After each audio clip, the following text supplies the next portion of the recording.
et donc il est allé commettre la fornication avec cette femme. Et donc il est dit qu'à ce moment-là, Allah subhanahu wa ta'ala les a châtiés pour leur désobéissance en leur infligeant la peste, at-ta'oun, qui les a touchés un par un, et elle n'a cessé de les décimer, de les affecter, et Moussa alayhi salam d'invoquer Allah subhanahu wa ta'ala pour qu'Allah azza wa jal repousse de ce mal, jusqu'à ce que Allah subhanahu wa ta'ala lève alors de la peste et les guérisse, après que 70 000 parmi les enfants d'Israël soient tombés et étaient décimés par cette maladie. Et donc vous vous en doutez bien, cette histoire a énormément de morale qu'on peut tirer, mais comme d'habitude, on va essayer de revenir sur certaines d'entre elles. La première morale et la plus évidente, c'est la gravité de vendre sa religion pour une part de ce bas monde. Et l'importance de rester ferme sur ses convictions, ferme sur sa religion et de ne pas se laisser avoir par la beauté éphémère de ce bas monde qui est une beauté trompeuse. Allah subhanahu wa ta'ala nous dit « Wa mal hayatud dunya illa mata'ul ghurur » La vie d'ici-bas n'est que une réjouissance trompeuse, et le faste et les paillettes que l'on voit dans cette vie d'ici-bas ne sont qu'éphémères et ne dureront qu'un temps et disparaîtront aussi vite qu'on les a acquis, puis on sera ramené vers Allah subhanahu wa ta'ala pour être jugé. Et donc le fait de se laisser avoir par les paillettes de ce bas monde et de sacrifier notre religion pour la vie d'ici-bas, en réalité ça nous condamne et ça nous fait perdre la vie d'ici-bas et l'au-delà. Comme Bal'am ibn Ba'ura qui a perdu le rang qu'il avait avec Allah subhanahu wa ta'ala, il est dit, après cette histoire, justement dans la conclusion de cette histoire, que Moussa alayhi salam a invoqué Allah subhanahu wa ta'ala contre Bal'am en lui disant « Oh Allah, fais-lui oublier ton nom le plus illustre que tu lui avais enseigné et avec lequel tu répondais à ses invocations. » Et il est dit qu'après cela, Allah subhanahu wa ta'ala n'a plus exaucé une invocation de Bal'am. Et donc on voit qu'il a perdu, comme il le dit lui-même, il s'est maudit et il a perdu cette vie d'ici-bas et l'au-delà en même temps. Et la raison de cela, c'est quoi? C'est qu'il a vendu sa religion. Et malheureusement, aujourd'hui, on est dans une époque où on a énormément de tentations, de pressions, de difficultés qui font que la personne peut être amenée à vendre sa religion d'énormément de manières. Au point où on est dans ce hadith-là où le prophète sallallahu alayhi wa sallam nous dit dans le hadith « Badiru bil a'mali fitanan ka qita'il layli al-muzlim » Empressez-vous à faire des œuvres avant que ne viennent des tentations qui sont aussi dures, aussi sombres que les parts de la nuit ténébreuse. يصبح الرجل مؤمنا ويمسي كافرا ويمسي مؤمنا ويصبح كافرا يبيع دينه بعرض من الدنيا, dans lesquels la personne se lèvera en étant croyante et se couchera en étant mécréante, arrivera au matin en étant croyante et n'atteindra le soir qu'en étant mécréante, et arrivera le soir en étant croyante et ne se lèvera le lendemain matin qu'en étant mécréante. C'est-à-dire qu'il changera sa religion, il vendra sa religion dans un laps de temps aussi court que le temps qui sépare entre la nuit et le jour. Pourquoi il vendra sa religion contre une part de ce bas monde?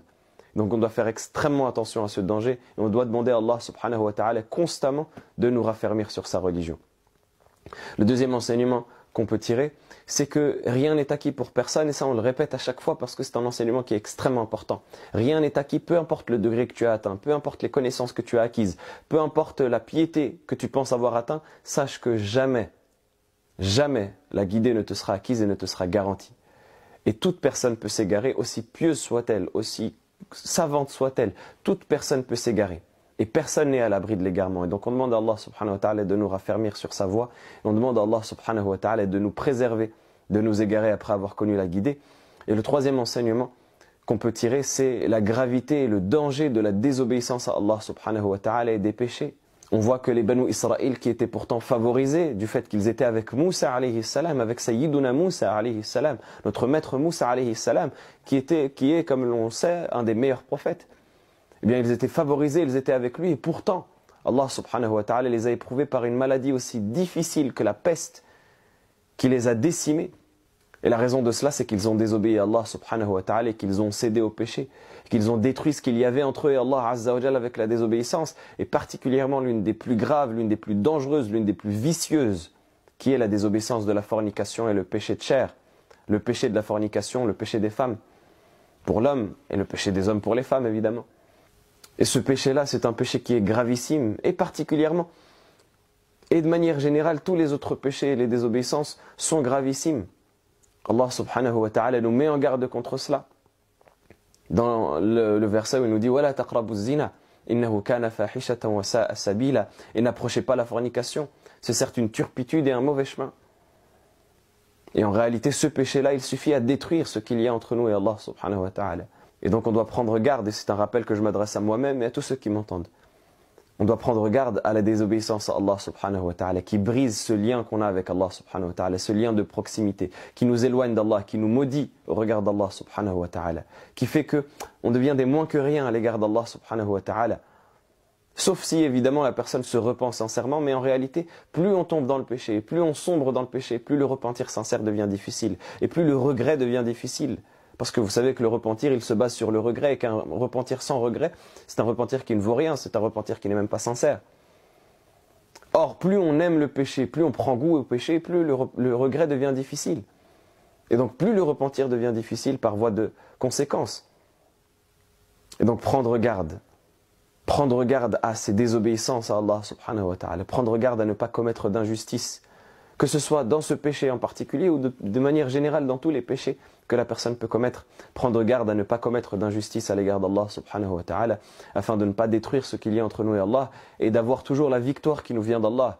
Et en réalité, on peut se poser la question parfois de dire « Mata nasrullah » pourquoi Allah azza wa jalla ne nous aide pas, nous qui sommes affaiblis, nous qui sommes oppressés, nous qui sommes à travers le monde en situation de faiblesse, pourquoi est-ce qu'Allah subhanahu wa ta'ala ne nous secourt pas?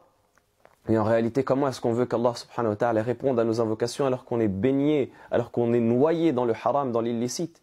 Comme dit le prophète sallallahu alayhi wa sallam en évoquant la situation d'une personne qui fait un long voyage, en étant ébouriffée, poussiéreuse, qui lève les mains vers le ciel. Et il est dit, ce long voyage, c'est un long voyage d'adoration vers le hajj. Il lève les mains vers le ciel et il dit, Ya Rabb, oh Seigneur, et il invoque Allah azza wa jalla avec ferveur.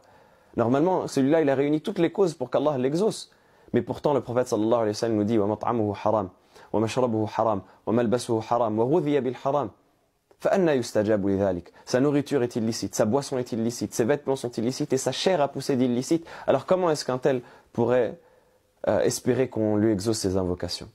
On demande à Allah subhanahu wa ta'ala qu'il nous pardonne nos manquements et qu'il accepte nos invocations et qu'il fasse en sorte que l'on s'améliore et que l'on se réforme et qu'on n'abandonne jamais notre religion pour une part de ce bas monde, encore moins lorsqu'elles sont illicites. هذا والله أعلم. جزاكم الله خيرا. بارك الله فيكم والسلام عليكم ورحمة الله وبركاته.